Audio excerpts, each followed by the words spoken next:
bitter criticism. Reading Cgtn just to be happy. I was reading the genocide this year. It was so sad.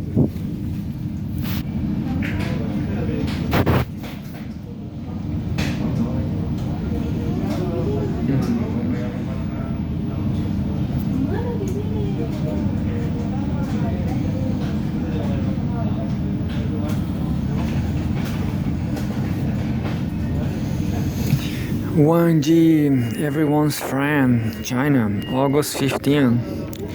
Chinese Foreign Minister urges Japan to face history squarely to earn respect. What?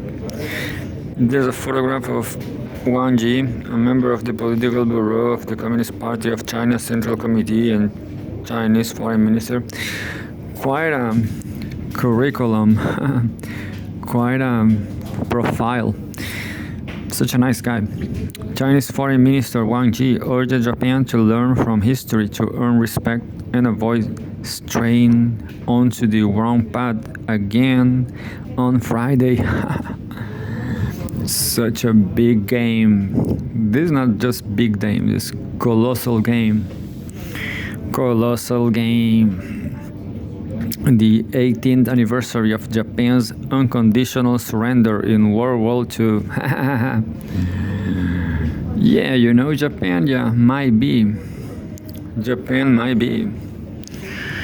Wang, also a member of the Political Bureau of the Communist Party of China Central Committee, made the remarks while briefing the press after 10 Lancang Mekong Cooperation (LMC) Foreign Ministers meeting, clarifying China's position on historical issues. Quote, I would also like to reiterate China's position on this specific day, Wang said, noting that 80 years ago Japan was defeated, accepted the Potsdam Proclamation, and announced its unconditional surrender. The war of aggression waged by Japanese militarists inflicted immense suffering on the people of China and other Asian countries. And the Japanese people themselves also suffered deeply, he said. Oh, this is a problem of geography, a problem of people from this latitude. This is a latitude problem. These people from nice winters, I will say, or harsh winters. They keep planning imperialism. I'm telling you, from Chile. Chile is a micro latitude, micro imperialist country, but it's a port territory. So why Japan did that? Why Europe did that? Because of geography. Quote, a series of international instruments, including the Cairo Declaration and the Potsdam Proclamation, clearly define Japan's responsibility for the war and required that Japan return the territories it had stolen from China, including Taiwan, end quote, Wang said, adding that this was the unchangeable outcome of the victory of the World Anti-Fascist War and constitutes an important part of the post-war international order. However, even to this day, some forces in Japan continue to glorify and deny their invasion, distort and fabricate history, and even seek to rehabilitate the names of war criminals, Wang said. He pointed out that such actions are contemptible and self-defeating, challenging the United Nations Charter, the post-war international order, human conscience, and the people of all victorious nations. Quote, only by facing history squarely can respect be earned. Only by drawing lessons from history can a better future be explored. Only by remembering the past can straying onto the wrong path again be avoided. We urge Japan to make the right choice, Wang said.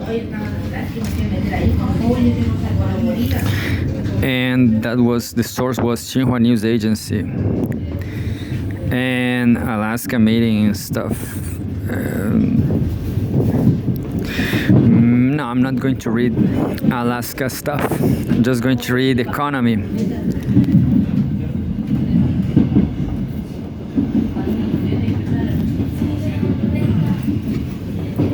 It says economy, August 15, 2025. China's economy grows steadily in July as high-tech sector accelerates.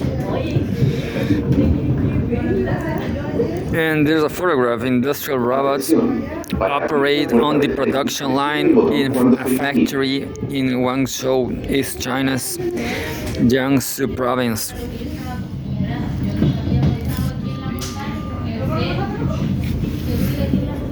China's economy maintained stable and progressive growth in July, with industrial production and domestic demand showing resilience. Our official data released Friday showed National Bureau of Statistics (NBS) data showed that industrial output expanded by 5.7% year-on-year on July, with equipment manufacturing up 8.4% and high-tech manufacturing surging 9.3%, underscoring the country's push to cultivate advanced productive forces.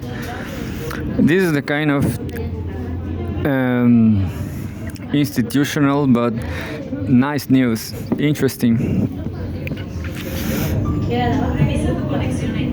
On the consumption front, retail sales rose 3.7% year-on-year to 3.88 trillion yuan, $540 billion in July, reflecting steady domestic demand. In the first 7 months of the year, total retail sales reached 28.4 trillion yuan, up 4.8% from the same period last year. E-commerce remained a key driver, with online retail sales jumping 9.2% in January-July, of which physical goods sales accounted for 24.9% of total retail consumption. Pretty specific data. Fixed assets investment, excluding rural households, grew 1.6% in the first 7 months. But then, excluding real estate development, the figure rises to 5.3%, signaling continued structural adjustments in the property sector. Inflation remained subdued, with the Consumer Price Index (CPI) flat year-on-year in July, but up 0.4% month-on-month. For the January-July period, CPI saw a slight decline of 0.1%, indicating stable price levels. The latest figures follow China's better-than-expected 5.3% GDP growth in the first half of 2025,